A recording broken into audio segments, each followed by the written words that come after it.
Hey everyone, and welcome back for another deep dive. This time we're doing something a little different. Oh. Yeah, we're going to crack open the ancient book of Proverbs. Okay. Specifically chapter 1. Interesting. We've got a lot of really fascinating source material to go through. Like what?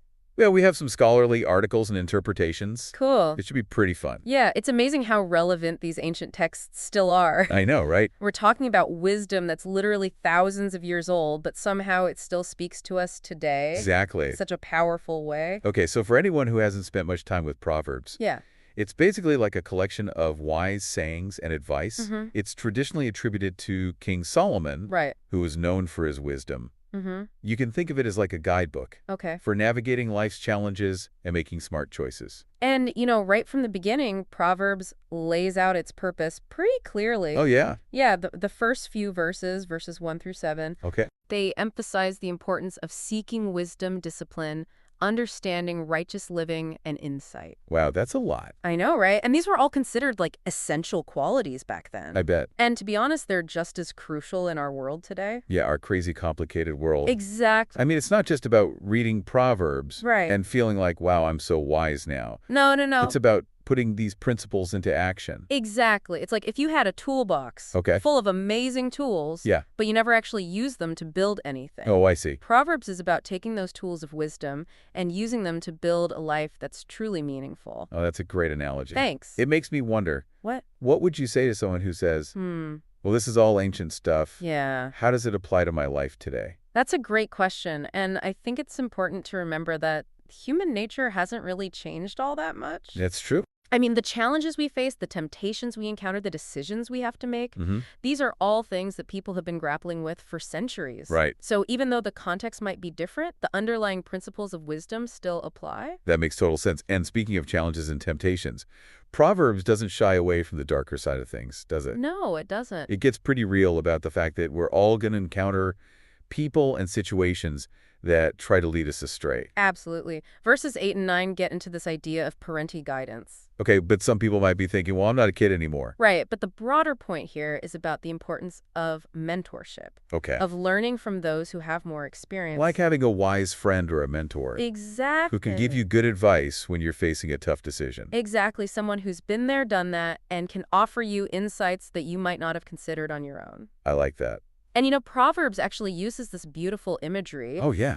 of a crown of grace and a chain of honor Wow. to describe the benefits of listening to wise counsel. So it's like this guidance, this wisdom Yeah. is something that will enhance your life, not restrict it. Exactly. Okay, but Proverbs isn't all sunshine and roses, right? No. It gets pretty real about the temptations we all face. It's like, hey, you're going to encounter some shady characters Oh, yeah. trying to lead you down the wrong path. Absolutely. Verses 10 through 19 paint this incredibly vivid picture Really? of sinners Okay. using all sorts of tactics to lure people in. Like what?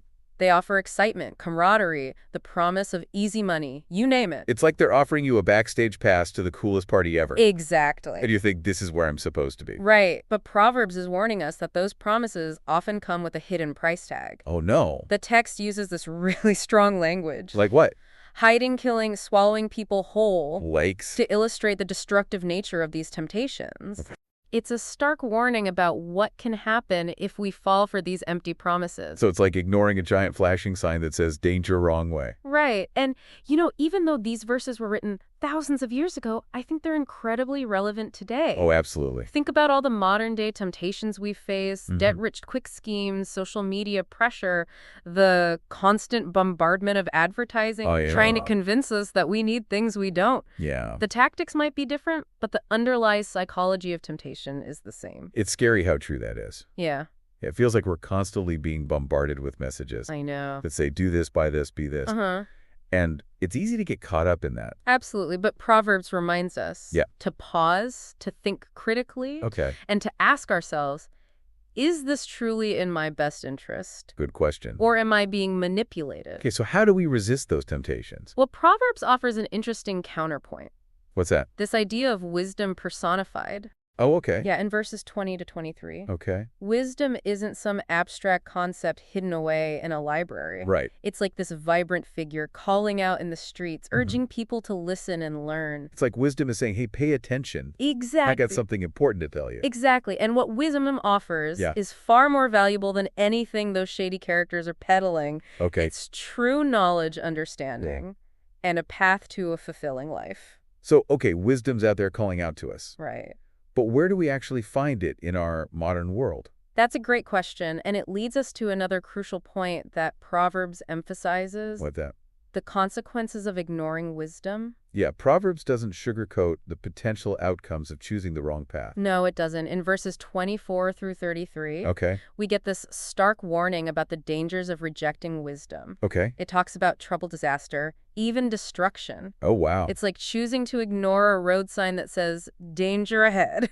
So Proverbs is basically saying, hey, I'm trying to help you out here. Right. But if you choose to ignore me, well, you're on your own. Exactly. And it speaks to this idea of natural consequences. You see. It's not about some divine force punishing you for making bad choices. Right. It's about the fact that bad choices inherently lead to negative outcomes. It's like cause and effect. Exactly. You make a certain choice, and it's going to have a certain outcome. Exactly. And, one of the things I find so fascinating about Proverbs is that it doesn't just present us with a list of rules to follow. Yeah. It encourages us to develop our own discernment. Okay. To think critically, and to make choices that are aligned with our values and goals. So it's not just about blind obedience. No, not at all. It's about developing the wisdom to make good choices for ourselves. Absolutely. And Proverbs provides a framework for doing just that. Okay, so we've talked about the purpose of Proverbs. Right. The importance of mentorship, the allure of temptation, the call of wisdom, and the consequences of ignoring it.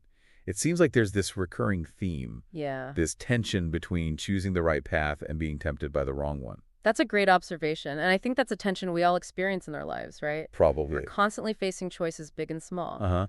And those choices have consequences. It's like we're standing at a fork in the road. Yes. And we have to decide which path to take. And sometimes those paths aren't clearly marked. Oh, no. Which is why it's so important to develop our own internal compass, so to speak. So how do we do that? How do we cultivate that wisdom and discernment? Well, Proverbs offers some guidance. Okay, good. It encourages us to seek out wise counsel, to learn from our experiences, and to reflect on our choices. It's a process of ongoing growth and development. So it sounds like Proverbs is encouraging us to be like lifelong learners, to constantly be seeking out new knowledge and insights. Exactly. It's not a one-and-done kind of thing. Right. Wisdom is something we cultivate over time through experience, reflection, and a willingness to learn from our mistakes. And I think that's a really encouraging message. Yeah. It means that even if we make bad choices, we can always course correct. We can always learn and grow. Absolutely. And, one of the things I find so powerful about Proverbs? What's that? It reminds us that we're not alone in this journey. That's true.